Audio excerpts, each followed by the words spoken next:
Hello everyone and welcome back to the SteemTrail Gaming News. Today is the 11th May of 2018, not 2011.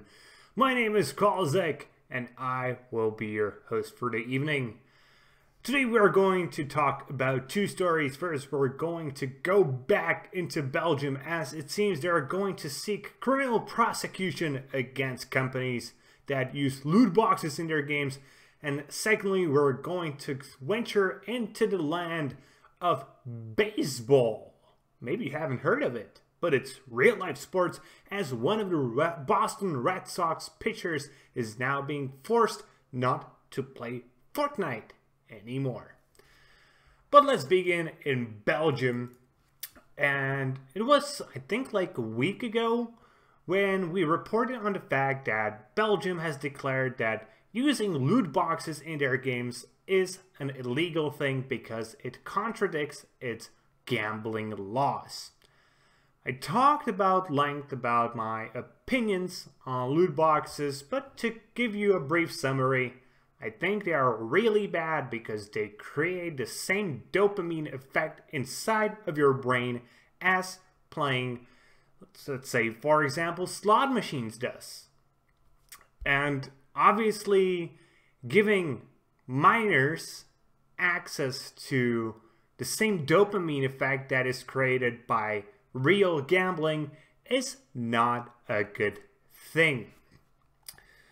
And the Belgium Gaming Commission, which is the authority that actually said that the loot boxes are gambling, came out and said that they are actively recommending criminal prosecution and that's going to be taken out against Activision Blizzard, EA, Valve, and the publishers behind the games that have been looked at by the Belgium Gaming Commission.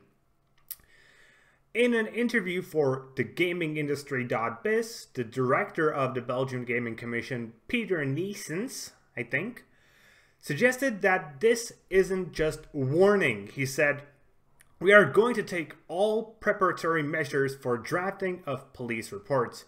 It's not going to be tomorrow. There's a certain amount of time for the Minister of Justice, but it is not unlimited." And since my opinion of loot boxes is that they're an abysmal thing that the industry needs to get rid of as soon as possible, I love this move. I really, really do love this move. I do believe that there are ways to regulate the loot of loot boxes, maybe limit them to be only accessible in games that are only for adults. But the problem is, how exactly do you make sure that that is happening? Do you require people who buy the games on Steam to submit their ID and show what is their age? Perhaps. But that's not something many people are willing to do, to put up with that personal information, to show your real name, to show your real date of birth, giving companies even more personal information than it is given already. It's just not something people really want to do. And going around age restriction system by just saying, yeah, I am above 18, 21, or whatever the age limit is in your particular country, something that's just a click of a button. And obviously, if you agree to these terms and you are a minor, how exactly can the company be prosecuted? You lied to the company, and without any form of evidence, the company just can't know whether it is true or not. So honestly, I can see only two approaches. To force companies to want to see an ID when a game is being bought, and the other one is to just get rid of loot boxes in general. And since I don't think forcing companies to require you to show some sort of identification or to prove that you are of age is something that could be realistically done, because there are so many workarounds around us. Honestly, the only real option, in my personal opinion, is just the removal of loot boxes from games in general. I really don't see another way for this to happen. But before any of this prosecution in Belgium does take place, the Belgian Minister of Justice, Koen Geens, will be meeting from figures of the industry to actually discuss the matter. Maybe they will come to some sort of an agreement. I actually hope they won't, because I really just want to see loot boxes gone. They're such a bad thing, not for the industry, because the industry makes money from them, but in the long run, they are bad for people. We just need to realize that. And yesterday we heard one of the chief executives from EA coming out and saying, well, technically it's not gambling because you're not winning money. Okay, if your definition of gambling is a game of chance in which you can win money, then sure. Many of the loot boxes aren't gambling, but actually some are, because you can exchange them for real world money or the things that you get from them. But you need to also remember, if you classify gambling as an act that creates a dopamine increase in your brain and creates addictive behavior, then loot boxes certainly are gaming. It's all about the definition. And I do believe the more important definition in this particular case is the one that concerns mental health, not the one that concerns money. Because I do understand that companies do want to make money. It is very important that companies make money, because otherwise, well, they can't do stuff.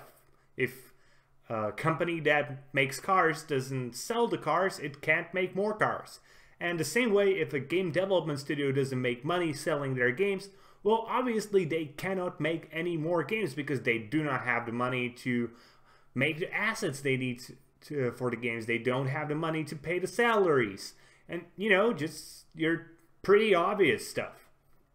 But I really just want to see a shift in the microtransaction model from loot boxes back to buying directly what you want. Because then there still is a dopamine effect, but it is much more akin to just buying something in the store. And that's just something we all have to get used to. But we don't have to get used to being gambling addicts. Okay, and our second piece of news sort of intersects the old and the news and the new as the classical sports meet gaming, as a Red Sox pitcher named David Prince, who plays for the Boston Red Sox in the Major League Baseball, has been pressured not to play Fortnite anymore. This all started because he started to suffer from a condition known as carpal tunnel syndrome. If you don't know what this is, it's an illness that happens here in your wrist and it makes the blood clots happen there, makes your thumb swell, makes everything hurt. It's a really, really unpleasant thing, and I hope none of you ever suffer from this. And one of the possible ways you can get this disease is by being a gamer, because the disease happens when you make small movements with your hands. Let's say playing on a controller, you know, you're making these movements. Here, the muscles here get really tense, and the blood gets clotted in there.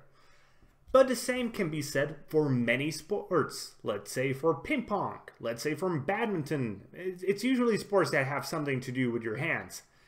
And let's be honest, being a pitcher in baseball probably puts a lot of strain on your wrist, as well as the pitch. If I would do it in slow motion, it's essentially...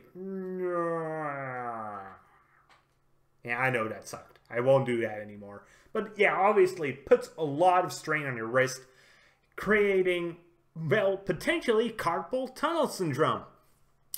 Interestingly enough, some of the sports reporters have just taken a role of a doctor on their shoulders as they decided that it is not him pitching almost 100 miles an hour balls, it's him playing Fortnite because it's the evil video games causing it, not his job. Seriously, so a writer for the Boston Globe named, what's his name?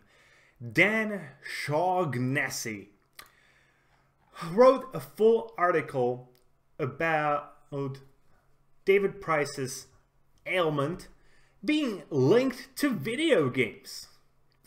And I will be honest with you.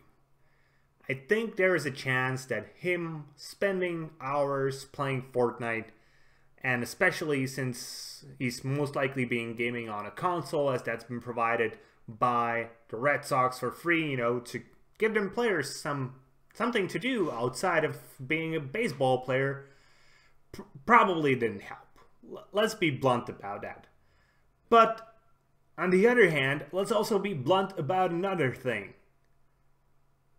Him being a pitcher probably didn't help either.